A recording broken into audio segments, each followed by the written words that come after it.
Nous vous invitons à vous abonner si ce n'est pas encore fait, à activer la cloche pour être au courant de nos prochaines vidéos, à nous suivre sur nos réseaux Facebook, Instagram, adventiste.mq. Bon visionnage et prenez soin de vous.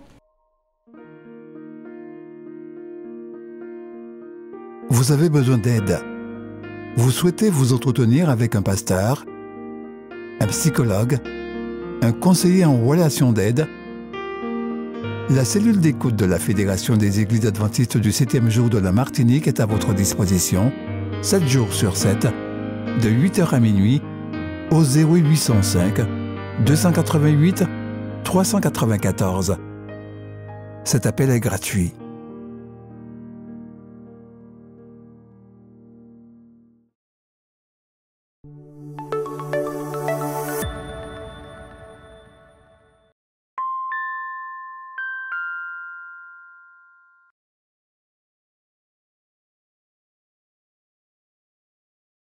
En jouant au tennis avec un ami, Ricardo a parlé de la dîme. Son ami qui fréquentait une église évangélique racontait comment on faisait les choses dans son église. Donc, dans mon église, tout l'argent collecté est conservé et administré localement. Oh, vraiment? Oui? Ton église ne fonctionne-t-elle pas de la même façon? Non, en fait, nous utilisons le système de la maison du trésor. La maison du trésor? Que veux-tu dire? Alors, modelé sur le système biblique de la maison du trésor, l'église adventiste amène la plupart des fonds collectés par chaque église locale dans un seau commun et les distribue ensuite équitablement pour soutenir les besoins financiers locaux, régionaux et internationaux. Oh waouh, cela semble intéressant. Oui, puis toutes les dîmes sont utilisées pour soutenir les missionnaires autorisés, alors que les offrandes sont principalement utilisées pour soutenir l'église locale, d'autres projets missionnaires régionaux et internationaux et les ministères. Et si nous inscrivons nos noms sur l'enveloppe, nous recevons même des reçus pour ce que nous avons donné. Donc il y a un système d'audit? Exactement. Et on peut avoir accès à toutes les informations financières de l'église. Mais fais-tu confiance en ce système? J'ai confiance en Dieu. Je sais que le système est géré par des êtres humains faibles qui essaient de faire de leur mieux, comme moi. Mais aucune défaillance humaine n'affectera ma pratique, car je donne en réalité à Dieu comme acte d'adoration. Et il contrôle parfaitement ses propres affaires, tu sais. Ricardo avait raison. Avec le système représentatif adopté par l'Église adventiste, personne ou aucun groupe d'intérêt n'est le propriétaire ou ne contrôle tous les fonds. L'église locale et les représentants régionaux élisent les représentants régionaux et mondiaux pour une durée limitée. Et ils sont régulièrement audités pour contrôler la façon dont ils gèrent les ressources de l'église. Et tous les pasteurs et dirigeants sont rémunérés sur la base d'une échelle commune de salaire. 21 millions de membres contribuent au même pot, avec les dîmes et l'engagement, offrandes régulières et systématiques, et l'Église est désormais présente dans 212 des 235 pays et régions reconnus par l'ONU. Unis, ils sont plus forts, peuvent en faire davantage et vont plus loin.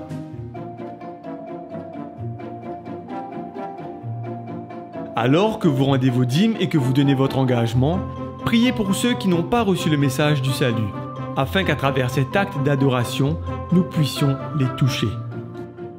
Mettons nos désirs en dernier, et Dieu en premier.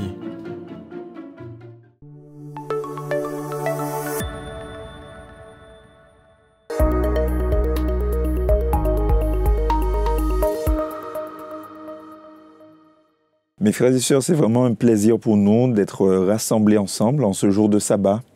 Et je prie Dieu vraiment qu'il puisse continuer à déverser sur chacun ces riches bénédictions en ce jour de repos et vraiment qu'il puisse continuer à parler à nos cœurs à travers cette méditation que nous avons ensemble en ce matin. Et afin d'ouvrir justement ce moment de méditation, je voudrais vous emmener dans le livre du prophète Osée, Osée au chapitre 2 à partir du verset 16. Et cette promesse nous dit: « C'est pourquoi, voici, je veux l'attirer et la conduire au désert, et je parlerai à son cœur. Là, je lui donnerai ses vignes et la vallée d'Accord comme une porte d'espérance. Et là, je lui donnerai, justement, comme le texte dit, elle chantera comme au temps de sa jeunesse, et comme au jour où elle remontera au pays d'Égypte. » Oh mes amis, quelle promesse! Quelle promesse qui nous ouvre et qui nous offre également cette porte d'espérance. La vallée d'Achor, la vallée de l'espérance. La vallée d'Achor, la vallée de l'espérance. Prions. Ô Seigneur, merci pour ton amour. Merci pour vraiment toutes tes bénédictions en abondance sur chacun d'entre nous. Et maintenant que nous nous posons sur ta parole, nous t'en prions que ton Esprit Saint travaille dans nos cœurs et que réellement nous soyons édifiés, que nous soyons vraiment touchés par ton Esprit Saint. Au nom de Jésus. Amen. Alors, effectivement, lorsque nous lisons cette promesse qui nous est relatée dans le livre du prophète Osée, nous pouvons nous poser cette question, mais qu'est-ce que la vallée d'Achor? Eh bien, la vallée d'Achor tire son origine dans le livre de Josué au chapitre 6 et 7. Et cette vallée, en fait, formait une partie de la frontière au nord-est du territoire de la tribu de Juda, non loin de la ville, de la forteresse de Jéricho. Alors, Achor, nous devons le savoir, signifie trouble, malheur. Et cette vallée, justement, d'Achor est associée à la disgrâce, à la punition qui, en fait, s'est abattue sur toute la nation d'Israël. Pourquoi? Parce que lorsqu'ils sont entrés pour la première fois en Canaan, eh bien, nous nous souvenons très certainement de ce péché que cet homme Achan, qu'il a commis, et lorsqu'il fut donc puni par ce grave péché. Alors bien sûr, l'individu qui se retrouve dans cette vallée et donc passe par un moment de tourment. Il est troublé, il est affligé. Mais en fait, par quelle calamité? Que s'est-il réellement passé lorsque les enfants d'Israël sont passés donc par cette vallée d'Achor? Alors, lorsque nous considérons l'histoire des Israélites, nous nous souvenons, ils venaient de remporter la victoire sur la ville de Jéricho. La ville de Jéricho était une ville fort importante qui décidait en fait de l'entrée en Canaan. C'était, on peut le dire, on peut la considérer comme étant la porte de Canaan. Pourquoi? Parce que c'est eux qui ont refusé l'entrée d'Israël, bien sûr, dans cette Canaan terrestre. Alors, bien sûr, nous savons que en amont et en aval de la ville de Jéricho, il y avait le Jourdain.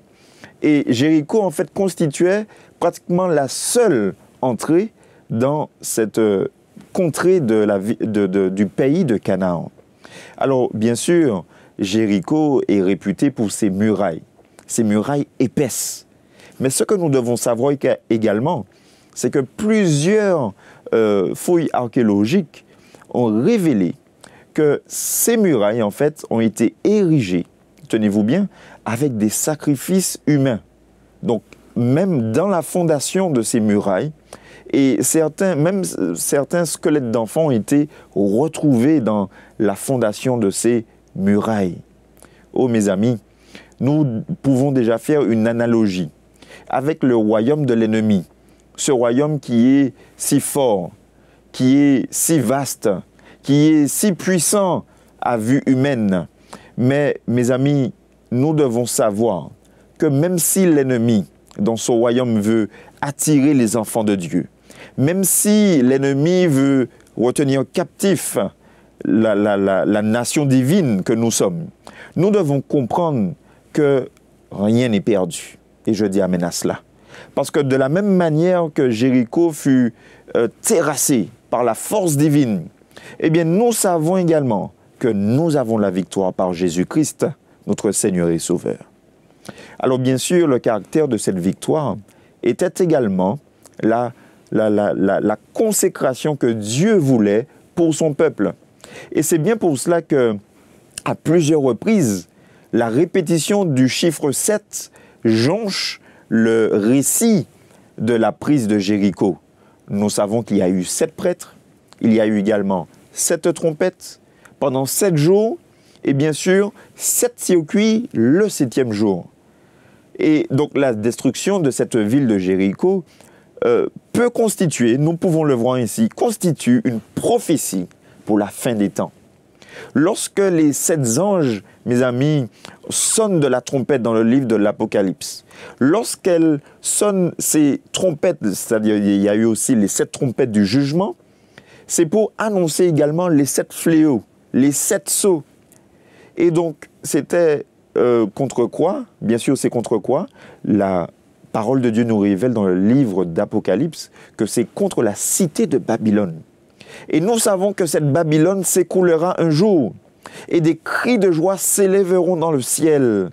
En son temps, mes amis, Jésus-Christ, notre grand chef, celui qui est appelé l'étoile du matin, celui qui est appelé Emmanuel, Dieu avec nous, l'alpha et l'oméga, le Dieu tout-puissant, créateur des cieux et de la terre. Un jour, il apparaîtra pour donner le signal de l'écoulement des plus puissantes forteresses de Satan dans ce monde. Et bien sûr, nous devons comprendre que ce jour ne tardera pas. Il ne tardera pas. Attendons-le, mes amis. L'histoire de Jéricho nous rappelle qu'un jour, tout le royaume de Satan sera détruit. Et c'est pour cela que lorsque nous lisons le chapitre de Josué, le chapitre 7 de Josué, eh bien, il est dit que, donc nous avons considéré le 6e chapitre, mais au chapitre 7, nous constatons également que Dieu avait donné un ordre aux Israélites. Il avait dit que lorsque vous prendrez la ville de Jéricho, rien ne devra rentrer dans votre campement. C'est-à-dire que la ville était vouée par interdit. Il ne devait toucher à quoi que ce soit, ni butin, ni humain, ni être humain, ni animal. Tout devait passer au fil du rasoir parce que tout devait être totalement détruit. Alors, c'est maintenant que l'histoire d'Akan fait son irruption. Quel contraste, cette histoire d'Akan. Quel contraste avec vraiment cette Rahab. Bien sûr, nous savons que Rahab, c'était une prostituée cananéenne, mais elle a reconnu la souveraineté de l'Éternel. Et qu'est-ce qui s'est passé? Elle a choisi d'abandonner Canaan. Elle a choisi d'abandonner ses dieux, tous les dieux qui s'y trouvaient. Et elle a été épargnée avec tous les siens. Et elle a intégré le peuple de Dieu. Alors de l'autre côté, nous voyons Akan, qui pensait que, vraisemblablement, à l'opposé de Rahab, eh bien, il pensait que Dieu ne le verrait pas. Il n'avait pas, je dirais, cette notion d'admiration. Il n'avait pas cette notion de révérence devant Dieu. Et c'est pour cela, mes amis, qu'il a été aussi loin, et nous allons le voir dans un instant, ce péché qui l'a conduit à être, premièrement, exclu du peuple. Et donc, bien sûr, ils ont connu la mort. Non seulement lui, mais toute sa famille et tout ce qu'il possédait. Alors, cette histoire regrettable souligne également la responsabilité collective du peuple. Parce que lorsque, justement, ils ont remporté la victoire sur Jéricho, ils s'attaquaient maintenant à la ville d'Aï. Donc nous sommes maintenant, comme je le disais, dans Josué au chapitre 7. Et les premiers versets du chapitre 7 révèlent que, malheureusement, eh bien, le peuple d'Israël est tombé dans, disons qu'ils ont échoué. Ils ont échoué. Alors, lorsqu'ils ont échoué, ils se sont lamentés, ils ont pleuré. Ils se sont dit, mais pourquoi le Seigneur nous a abandonnés? Il y a eu ce jour-là plusieurs morts. Alors, il y a quelque chose qui n'allait pas. Alors, pour résumer l'histoire, je ne vais pas rentrer dans tous les détails, mais nous voyons qu'au verset 6, Josué qui déchire ses vêtements, qui tombe la face contre terre, va devant le Seigneur et questionne le Seigneur. Et le Seigneur lui dit, donc Josué, il y a un problème dans ce peuple.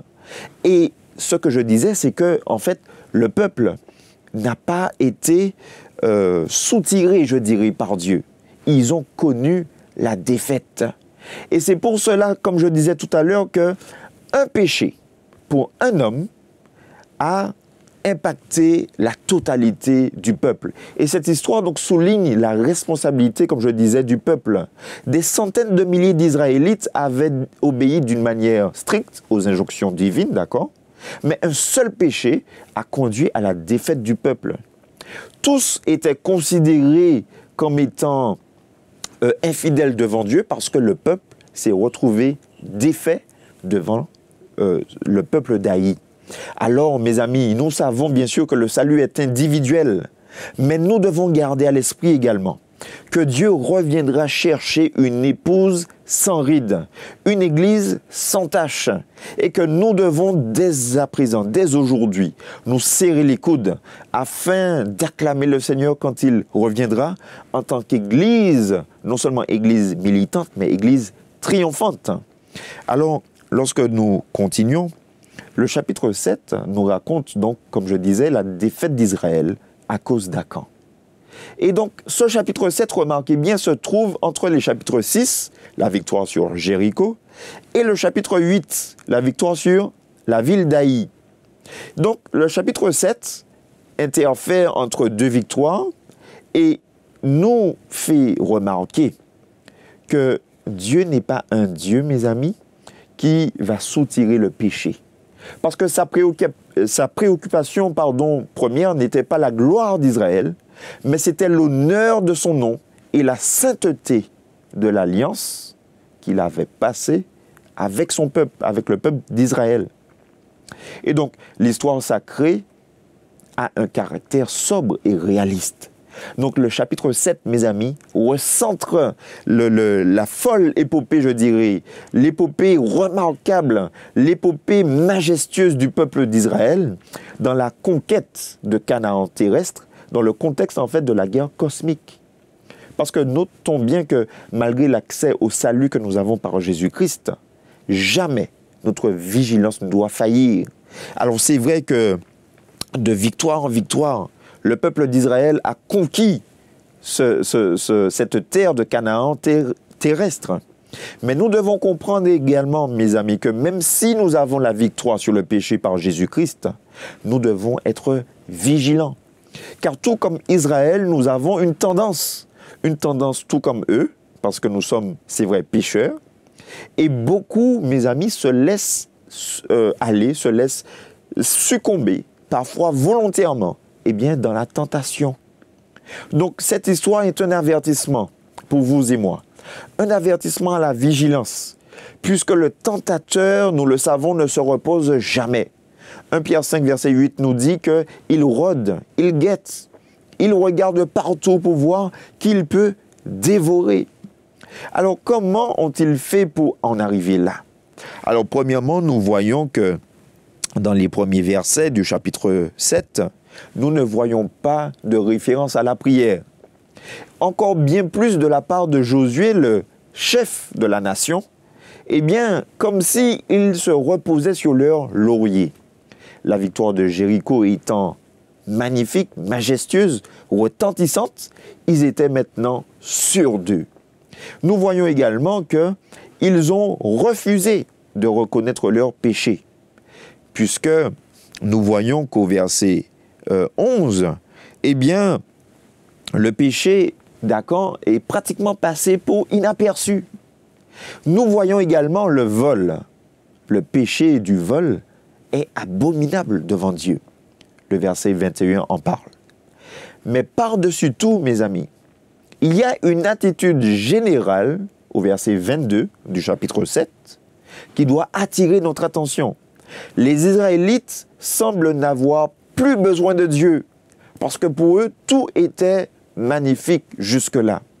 Donc, ils sont tombés dans la négligence de la prière. Ils ont arrêté de prier. Ils ont arrêté d'intercéder. Ils ont arrêté, très certainement, comme pour nous, dirait-on aujourd'hui, d'aller à l'église, d'aller lire les saintes lignes de la Bible, d'aller lire l'esprit de prophétie, d'aller au pied du Seigneur jour et nuit pour le culte familial.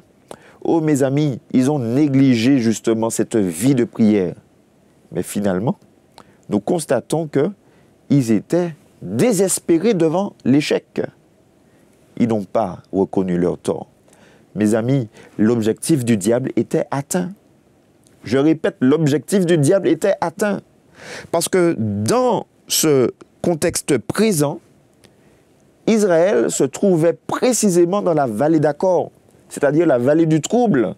Et nous savons que l'objectif du diable, mes amis, ce n'est ni plus ni moins de commencer à semer le trouble. Remarquons que le serpent, lorsqu'il a approché Ève, il n'est pas venu avec une affirmation contre le Très-Haut.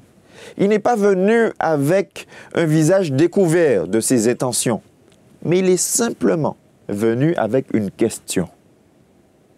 Toutes les fois où la crainte de Dieu est remise en question, sachons que nous sommes en danger et que l'ennemi est à l'œuvre. Toutes les fois que l'ennemi nous fait penser que l'Église de Dieu doit être remise en question, soyons vigilants. Toutes les fois où les fondements bibliques seront remis en question, mes amis, remettons-nous d'aplomb, remettons-nous debout. Toutes les fois où la piété, mes amis, sera remise en question, que l'autorité de la Bible sera remise en question, que notre hygiène de vie, de prière, notre hygiène de vie spirituelle sera remise en question, mes amis, marchons à genoux et ne laissons point le diable pénétrer nos cœurs, pénétrer nos demeures.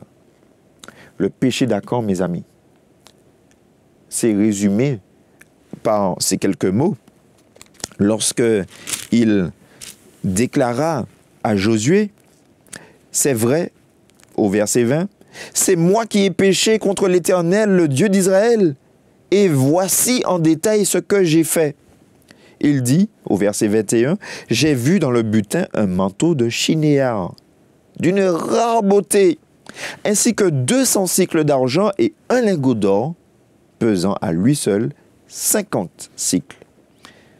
J'en ai eu envie, je les ai pris.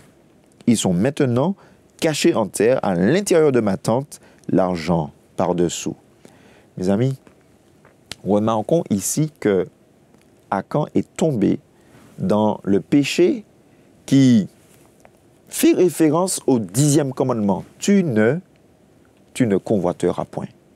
Alors, je fais une petite parenthèse pour vous dire que le mot convoiter ici dans le 10e commandement fait référence à prendre quelque chose, mais non pas avec la main comme je fais ce geste, mais prendre avec les yeux.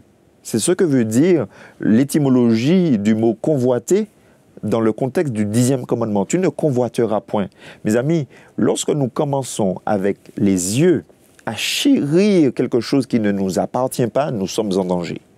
Et c'est pour cela que lorsqu'il est tombé sur le manteau de chinéar, eh bien, alors avant d'aller plus loin, je voudrais quand même vous dire que le manteau de chinéar, donc Chinéar, c'est une région qui est à peu près dans la même région que Babylone, et ce n'était pas simplement un vieux manteau de berger, ce n'était pas simplement un manteau avec quelques couleurs, mais en fait, il s'agissait d'une belle tunique ornée de broderies, utilisée probablement pour le culte des idoles, et elle était couverte d'images colorées d'hommes ou d'animaux, peu importe, mais elle était brodée et elle était issue d'un tissu vraiment raffiné.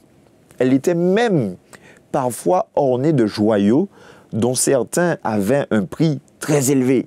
Attention, celui qui le portait était considéré comme un homme d'affaires, un homme sophistiqué.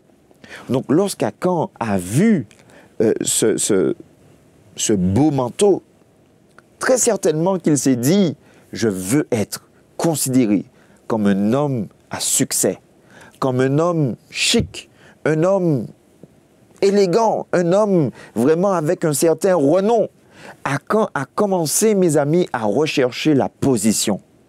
Alors, vous savez, pour traduire un petit peu, lorsque Achan a pris ces 200 cycles d'argent, on peut dire à peu près que ces 200 cycles d'argent équivalaient à peu près à 1500 €. Et le lingot d'or, bien sûr, encore bien plus de 100 000 €. Enfin, ça dépend bien sûr des courbes du prix, du coût de l'or. En tout cas, Achan était très certainement avait très certainement trouvé ces objets dans le trésor du temple lunaire de Jéricho. C'est-à-dire que, en plus d'avoir volé, mais Akan avait touché à des objets consacrés à une divinité païenne, donc à des démons. Et donc, en rapportant ces objets, non seulement dans le camp, mais également dans sa tente, eh bien, c'est comme si, en fait, il s'identifiait à Jéricho. Il s'identifiait à ces cultes païens, à ces démons. Alors, Dieu avait dit, souvenez-vous, que rien ne devait être touché, que tout devait passer au fil du rasoir. Mes amis, il venait de transgresser le 10e commandement. La raison humaine a pris le dessus sur la volonté divine. Et c'est pour cela que le péché d'Akan a deux aspects. Premièrement, comme je l'ai dit, le désir, le vol, l'orgueil de paraître.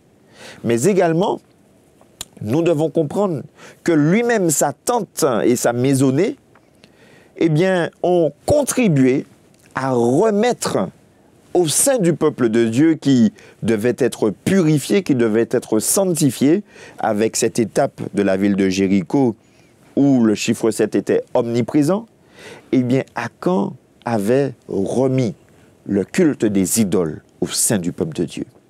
Mes amis, quel enseignement pour moi en tant que chrétien? Quel enseignement pour moi en tant qu'adventiste du 7e jour? Est-ce que lorsque la situation dangereuse se présente à moi, est-ce que je fuis le mal? Est-ce que je tourne mon regard afin de me fixer sur le Seigneur? Ou est-ce que j'y saute à 2 pieds joints? Oh mes amis, nous devons comprendre que ce manteau qui appartenait à toute la philosophie babylonienne est un enseignement pour nous aujourd'hui, à nous garder de la richesse, à nous garder du prestige, à nous garder de la tentation d'être vus comme une personnalité tellement au-dessus de l'image de Dieu qui doit prendre le dessus sur chacun d'entre nous. Oh mes amis, nous devons comprendre que cette plaine de Shinéar, donc Shinéar qui est un ancien nom de Babylone, cette grande cité du monde d'alors, et d'ailleurs qui est devenue la capitale en Mésopotamie, était également un synonyme de succès et de pouvoir. Elle était célèbre pour ses vêtements magnifiques. Bien sûr, nous comprenons ici qu'Akan était descendu dans les méandres de ce que l'ennemi voulait pour lui, c'est-à-dire le trouble. Alors, lorsque nous avançons au verset 19, il y a un terme ici qui est employé par le chef de la nation, donc par Josué, qui dit, donc il s'adresse bien sûr à Akan, et il dit, mon fils, donne gloire à l'Éternel, le Dieu d'Israël, et rends-lui hommage. Déclare-moi donc ce que tu as fait et ne me le cache pas. Mes amis, il est intéressant de dire que, alors pour ceux qui connaissent l'histoire, juste après, donc on l'a déjà vu, Akan va révéler, mais juste après, Akan va mourir. Alors pourquoi Josué dit-il, donne gloire à Dieu? Mes amis, la même racine verbale hébraïque qui veut dire donc donner gloire à Dieu signifie, donc nous le savons, louer, confesser, donc confesser le péché, mais veut dire également, mes amis, de confesser la suprématie de Dieu. De confesser, parce qu'en fait, quand on confesse son péché, c'est une manière également de dire que nous honorons Dieu, c'est-à-dire que nous reconnaissons que Dieu est au-dessus de l'être humain. Alors, bien sûr, Josué, il ne s'est pas simplement contenté de voir le tirage au sort qui a eu lieu, mais Josué a vraiment insisté pour une confession personnelle d'Akan, d'accord? Et donc, par rapport à toutes les preuves donc, qui étaient nécessaires pour définir le péché d'Akan, Josué a opté pour cela, afin qu'Akan puisse reconnaître publiquement que Dieu, mes amis, que Dieu est le Dieu qui est au-dessus de toutes choses. Avant de conclure, je voudrais vous dire que nous devons comprendre, comme nous le dit la Bible dans l'Apocalypse, qu'un jour, mes amis, tout genou fléchira. Un jour, toute langue confessera que le Seigneur est le Dieu des armées, que le Seigneur est le Dieu tout-puissant, que le Seigneur est celui qui a tout fait pour sauver l'humanité. Et que cette histoire que nous voyons aujourd'hui est un avant-goût de ce qui se passera bientôt pour tous ceux qui refusent d'obéir au commandement du Seigneur. Oh oui, Akan a subi les conséquences de ses actes. Mais nous devons comprendre qu'à l'idée du tourment de cette vallée d'Akor, cette vallée qui effectivement a plongé la nation israélite dans le trouble, nous devons comprendre qu'une notion de purification a émergé. Parce qu'après la destruction d'Akan et de toute sa tribu, le peuple était désormais prêt à aller de l'avant pour continuer sa lutte jusqu'à s'établir complètement sur le territoire de Canaan. Oh mes amis, cela doit nous faire comprendre que malgré le fait que nous ayons déjà fait alliance avec le Seigneur, mes amis, nous devons nous rappeler que rien n'est gagné d'avance, mais que tous les jours, nous devons nous remettre entre les mains de notre Seigneur. Et en entrant en Canaan, effectivement, le Seigneur, comme pour Israël, il a réglé ce problème en opérant ce travail de raffinerie, de purification nationale au milieu des autres peuples pour Israël.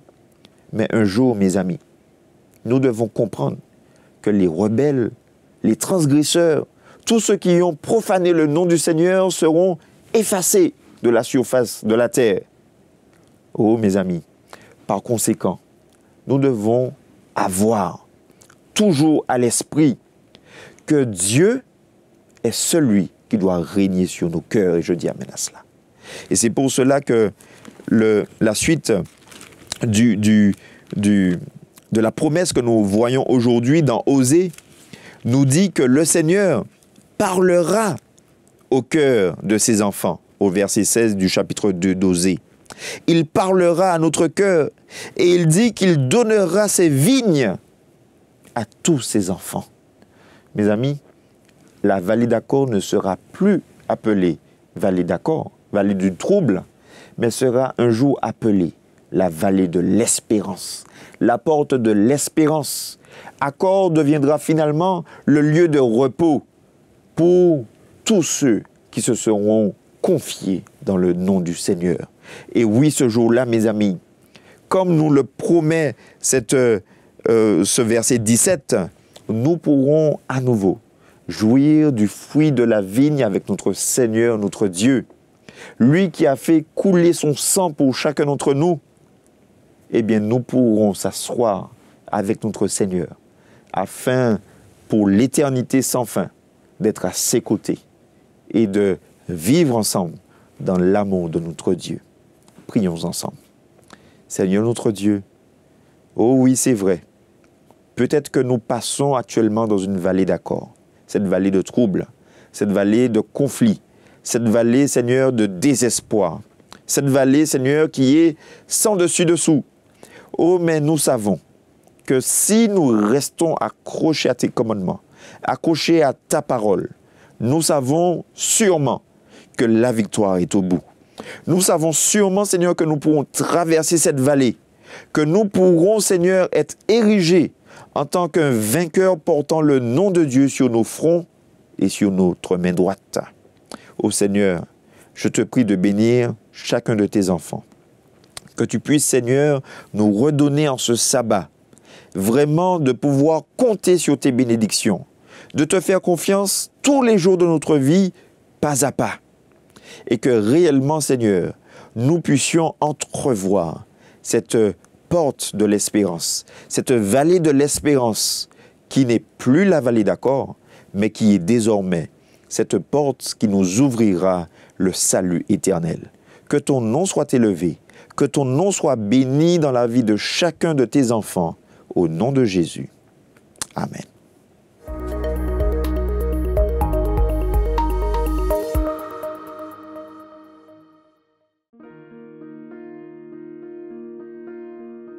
Vous avez besoin d'aide.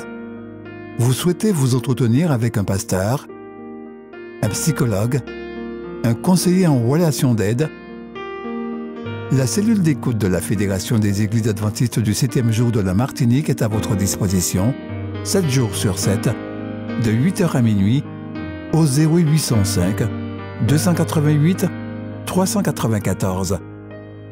Cet appel est gratuit.